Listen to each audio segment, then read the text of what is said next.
Tenda a mão para cá, porque esse é homem de Deus. Foi escolhido por Deus. Amém? Amém. Vamos orar em nome de Jesus. Bendito Deus e poderoso Pai, Pai de nosso Senhor e Salvador Jesus Cristo, nesse momento chegou um dos momentos mais importantes, que é a Tua Palavra. Deus, derrama a glória sobre a vida dele, a sabedoria qual o Senhor já dera para o Teu Filho, Senhor. Deus, abençoa ele, meu Pai. O Senhor nos deu essa incumbência, essa oportunidade de ter, Senhor, ele aqui em nossa tribuna, Senhor. Um homem que é lavado, remido pelo Teu nome, tem se esforçado para a Tua obra. Então, Deus, usa ele da maneira que o Senhor quer. Deus, que a Tua igreja venha ser impactada pelo Teu poder e não venha sair daqui reclamando, mas se cheia do Teu poder em nome de Jesus. Evangelista Ângelo Paulo com a palavra do Senhor, e a igreja aplaude para receber o profeta de Deus. Prezados irmãos, eu desejo vos saudar com a paz do Senhor, amém? Amém. Quantos estão alegres, digam aleluia. Aleluia. Quem veio aqui ver o Tomzão, levante a mão assim para eu ver. E quem veio aqui ver Jesus, levante a mão assim. Tomzão está vindo, mas Jesus já chegou. Amém? Você pode dar um glória para Jesus que chegou? Glória a Deus. Graças a Deus. Eu quero fazer real a minha alegria e maciço meu contentamento pela oportunidade de estarmos aqui para pregarmos a palavra do Senhor. Os irmãos podem tomar assento. Está muito quente. Já estamos aqui algumas horas dentro deste santuário, mas estamos aqui para adorar a Jesus. Quero louvar a Deus pela vida do cantor Fernando Braz, bem conhecido como Bocão Gospel Funk. Deus abençoe. É um prazer estar aqui com os irmãos. Os que têm a Bíblia Sagrada, por gentileza, abram lá comigo no livro de 1 Samuel, capítulo 17, versículo de número 32. Apenas, eu quero louvar a Deus pela vida de algumas pessoas aqui. Muitas pessoas já vieram aqui, já foram lá para fora. Algumas estão esperando lá do outro lado da calçada o Tomzão. E é meu amigo particular, ele está chegando. Mas tem essas moças aqui, por exemplo, desde que chegou está sentada ali. Essa moça aqui, as jovens, assistindo o culto. E essas pessoas de maneira nenhuma entram num lugar como esse e saem sem receber a bênção de Deus. Porque são pessoas que vêm à igreja para procurar Jesus. Jesus disse que aqueles que vêm a mim, de maneira nenhuma eu os dispensarei com as mãos vazias. Quem veio aqui até Jesus, levante a mão. Tem vitória para você. 1 Samuel 17, versículo de número 22, de 32. Quantos acharam? Digam amém. Diz assim a palavra do Senhor. E disse Davi a Saul: não desfaleça o coração de ninguém por causa dele. Teu servo irá e pelejará contra este filisteu.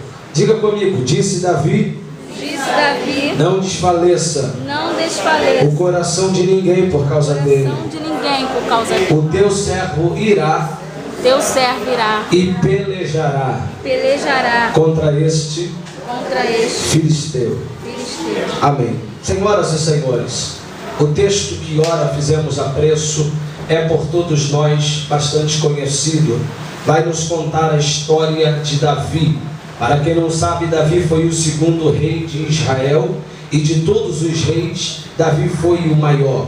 Davi trabalhou na preparação da construção do templo, uma vez que seu filho Salomão edificou o grande templo de louvor e adoração a Deus. Davi também é o maior autor dos salmos, que é conhecido como Hinário de Israel.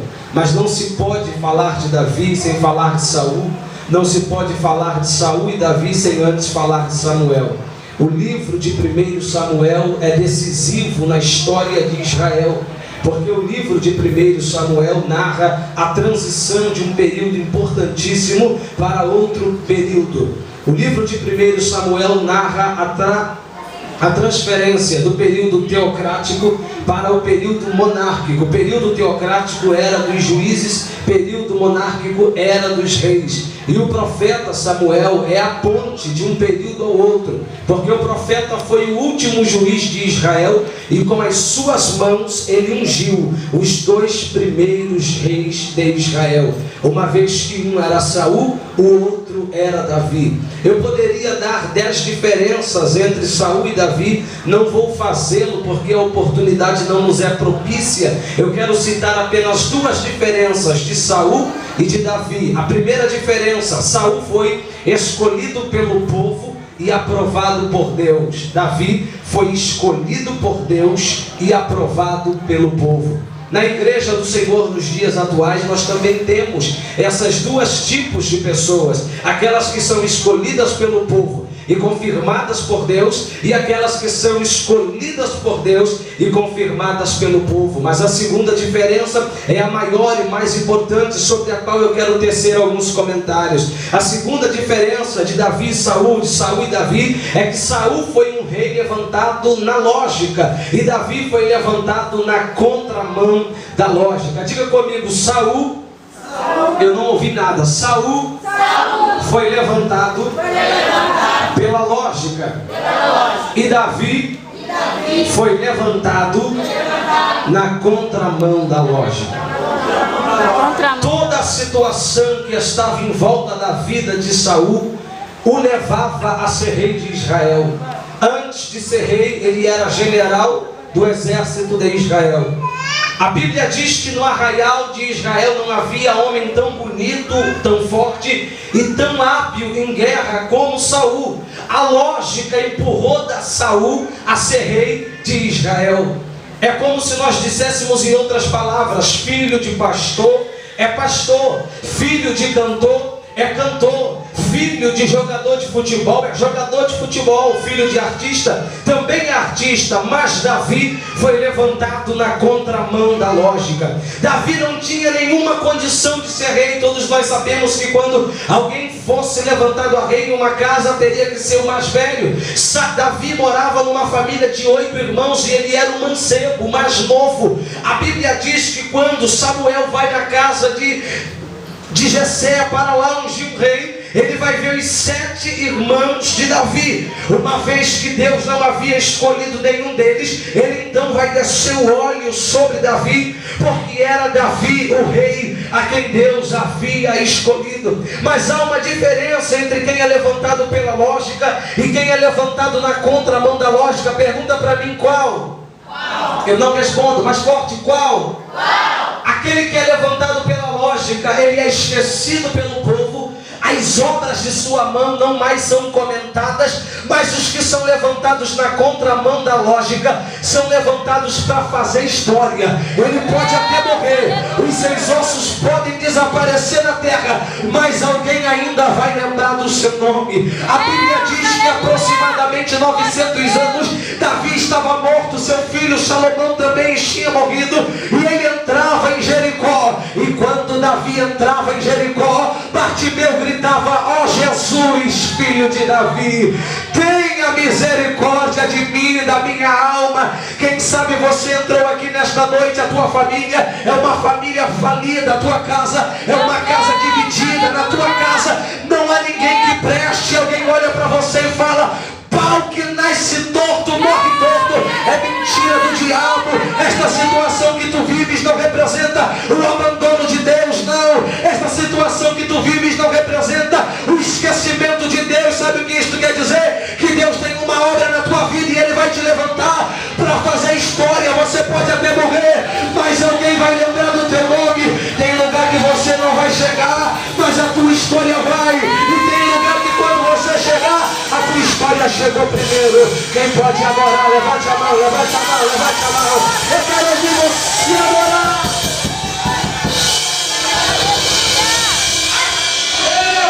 Deus, coisa linda. Segure a mão do teu companheiro, vai virar isso aqui. Segure a mão do teu companheiro. Tem crente nesse lugar, eu preciso ouvir glória. Segura a mão do teu companheiro, fala para ele assim: fica tranquilo, Deus vai te levantar.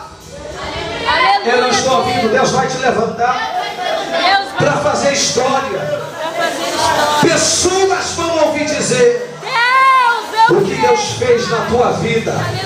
Ai, ai, ai, levante a mão dele, levante a mão dele. Fala para ele, pessoas vão dizer que de uma família destruída, que de uma família falida, Deus levantou alguém para fazer história. E esse alguém é você. É você. É você. Levante a mão dele para adorar.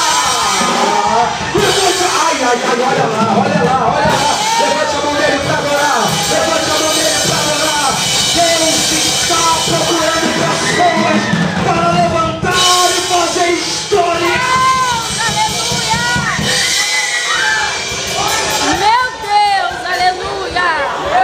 Segure a mão do irmão que está do seu lado. Segure a mão do irmão que está do seu lado. Meu Deus do céu, isso vai virar, Luiz Fernando. Me ajuda.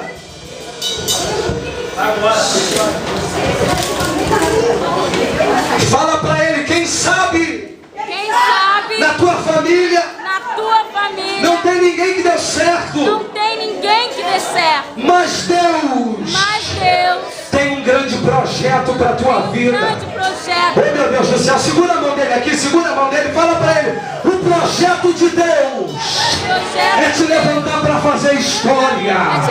Pessoas vão ouvir dizer o que Deus fez na tua vida. Se você acredita nisso, levante a mão dele para adorar. Levante a mão dele para adorar. Levante a mão dele para adorar.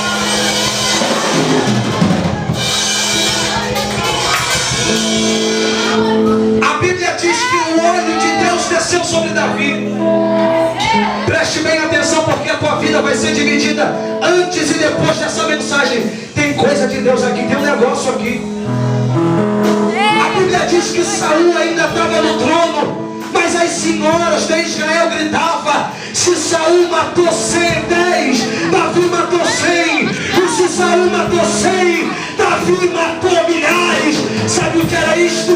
Deus escolheu Davi e o povo aprovou o seu ministério. Quando Deus quer provar um homem, a porta fecha desse lado. Quando Deus quer provar um homem, a porta fecha do outro lado. Quando Deus quer provar um homem, a terra tranca, o céu tranca. Mas quando Deus quer levantar um homem, ninguém pode impedir, ninguém pode impedir. Pastor, quando Deus quer levantar, ele fica embaixo empurrando para cima e ele fica em cima puxando. É por isso que Isaías disse: agindo eu, o Senhor, quem me impedirá? Levante a mão, levante a mão, levante a mão, levante a mão. Só quem acredita que tem profeta nessa casa dá glória para ele. Levante a mão, levante a mão. Diga comigo, Deus, eu creio que algo muito forte para descer sobre a minha vida. E eu sei que ninguém pode impedir o teu agir. Mais forte, Deus, Satanás não pode te impedir. A minha família não pode impedir. Quem não acredita no meu sucesso não pode impedir. Levante a mão agora, balance a mão, balance a mão. Sabe por quê? Pergunta por que, pregador? Mais forte, por que, pregador? Porque operando ele, ninguém pode impedir. Deus está decidido a derramar um céu aqui nessa casa. Deus está decidido a trazer a nuvem da sua glória para dentro deste lugar. Só quem sente isso, levante a mão. Eu quero ouvir glória. Vai, vai, vai, vai, vai, vai. Ai, ai, ai, ai, ai. Eu quero ouvir glória, eu quero ouvir glória. Levante a mão para adorar, vai. É o teu momento de adorar.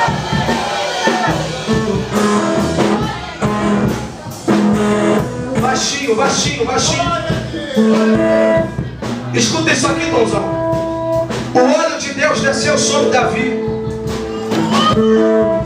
E mesmo com o olho de Deus sobre a tua vida, ele continuava fazendo aquilo que normalmente ele fazia. Pergunta: o que era, pregador? Leva pão e água para os seus irmãos. Ele podia dizer: não, agora eu tenho óleo, não vou levar pão e água coisa nenhuma. O mistério é esse. Sabe por que tem muita gente que não é abençoado? Porque não quer levar pão e não quer levar água. Mas continua levando teu pão, continua levando tua água. Porque porque nem todo dia é o meu dia, mas quando o meu dia chegar, ninguém poderá me impedir de viver aquilo que Deus tem reservado para a minha casa. Um cesto de pão Davi tinha na mão, na outra um odre de água. Para ele, senhoras e senhores, era apenas um dia comum. Ele estava indo alimentar os seus irmãos como normalmente ele fazia. Mas quando Davi chega aí em Belém, eu disse aonde? Belém, eu disse aonde? Belém era o centro político e religioso de Israel. O exército estava reunido em Belém. E agora Davi vai presenciar uma coisa que tirou a paz da sua alma. A Bíblia diz, Tomzão, me ajuda aqui, que todo o exército de Israel estava de pé. O exército de Israel era um exército que tinha história. As pessoas, quando pensavam em ir contra Israel, elas tremiam, porque estava registrado o que Deus fez com aqueles que contra o povo dele se levantou. Um homem só estava diante daquele exército, dizendo: dentre esses homens não tem valente, não tem corajoso, não tem macho que venha pelejar contra mim. Davi estava chegando. Quando Davi escuta aquilo, ele vai no rei e fala: rei, acorda, moço, o senhor é o rei de Israel. Essa nação é a nação de Deus. Eu cresci vendo Deus livrar o seu povo. Quem é esse ímpio endemoniado para nos afrontar na presença do nosso Deus? Escute essa revelação. O verdadeiro guerreiro não é aquele que espera ser chamado, é aquele que se apresenta.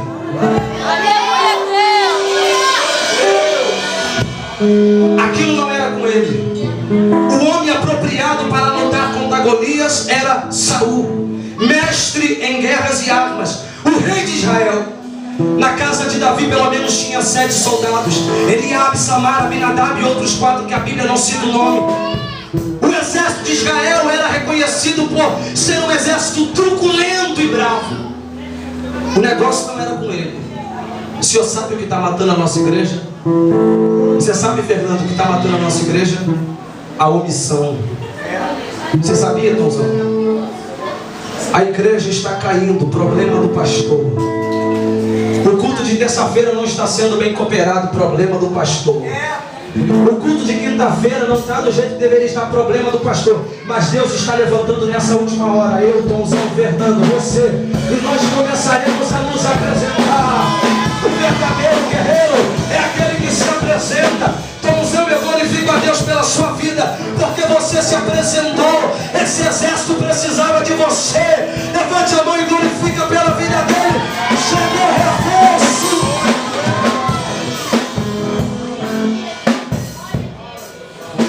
Eu quero que você levante a sua mão agora. Eu já vou encerrar. Eu quero que você levante a sua mão agora e diga comigo assim: Senhor Jesus, eu não preciso ser chamado. Eu estou me apresentando agora. Ai, ai, ai, ai, ai. Fala para ele assim, ó: Senhor Jesus, aonde tu quiseres me enviar, eu vou. Eu não espero ser chamado. Eu me apresento. Abaixe a sua mão e dá glória para te passar. Bem baixinho, bem baixinho. Sabe por que na igreja tem algumas confusões?